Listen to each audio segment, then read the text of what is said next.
Hi, this is Sarah Lingra, and welcome back to this short first lesson video. This is number 3 in the series, very short series.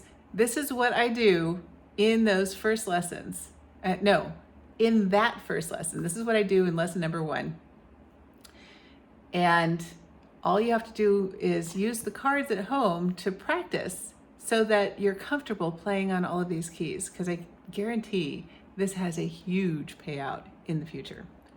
So this video is going to be major chords and minor chords. Like I mentioned earlier in the second video, the right hand read, blue for bass convention is what I use when I'm teaching with finger numbers. These notes can be played at the same time. That's why they're stacked on top of each other. You can also play them separately to get those sounds and things in your fingers.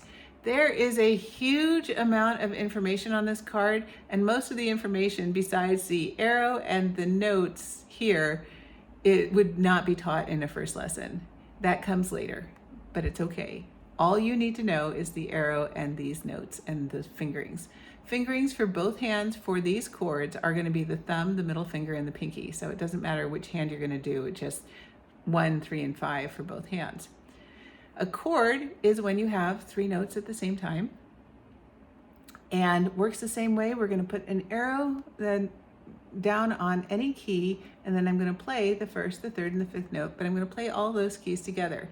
In the beginning, your fingers are not always going to be cooperative, so you might be able to play 2 keys down at the same time and the third one doesn't sound. Completely normal. I guarantee you do this often enough and your hand will get used to that motion and it'll be fine.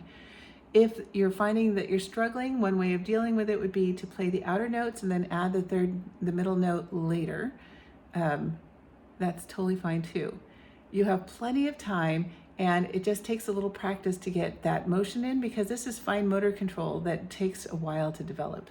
Okay, so I'm going to start with C, because C is commonly started with. And so my first, my third, and my fifth, that is a C major chord. The card slides, so if I want to do C sharp major, I slide 1 over, 1 key to the right, 1, 3, 5, together. So you can play it all together. If you're finding it doesn't go well all together, play the outside notes and then add the middle. Or you could go 1, 3, 5, 3, 1, all together. This is your first lesson. Be kind to yourself. Then I'm going to move it up to the next. So here's D.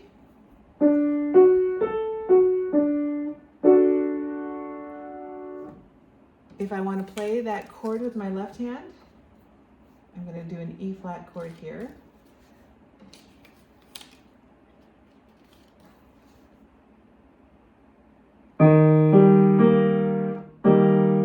Again, same fingering. If I'm playing keys, chords that have black keys in there, you'll notice that my hand is closer to the back of the piano. If I'm playing ones with less black keys, like if I was going to play an F major chord, for example, I would probably play a little further out. So if you're playing black keys, move your arm in. If you're playing white keys, move your arm out. Play around with it. Okay, so here's a B flat chord. That's kind of a combination. My pinky here is on a black key. There it is. And then there. So it turns out that the major chord is the first, the third, and the fifth note of a major scale. Maybe a little too much information, but that's how it works. Then, if I want to hear the minor sounds, it's very similar. The card works the same way. This is going to be a D flat minor. 1. Okay, so you'll notice it sounds a little bit different, and that's because the third is 1 key to the left of the third from the major. You don't have to remember this yet, but as you do this over time, you're going to start noticing these things.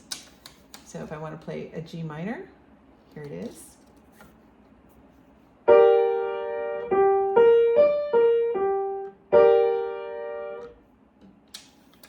So that's how the minor and major chord cards work and how they sound.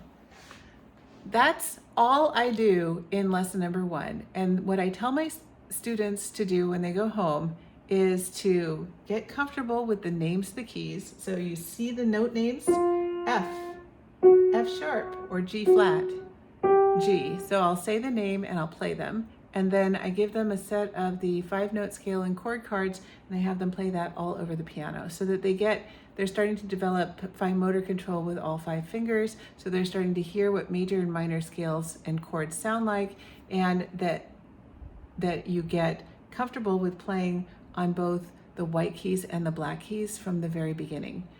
That sets up the rest of the lessons for awesomeness, because it gives us a really solid foundation, or a sound foundation, that allows us to build all sorts of other things.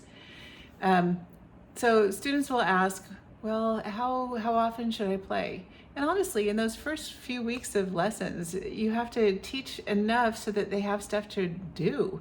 So with the cards, you can sit and play around with these cards for, 15 or 20 minutes a day, going through everything, or even 5 or 10 minutes. One of the nice things too is that when you're doing these cards, it's hard to get it wrong once you understand how the cards work. So every time that you're at the piano, you're making progress, because you're not going to have to unlearn mistakes, which is convenient.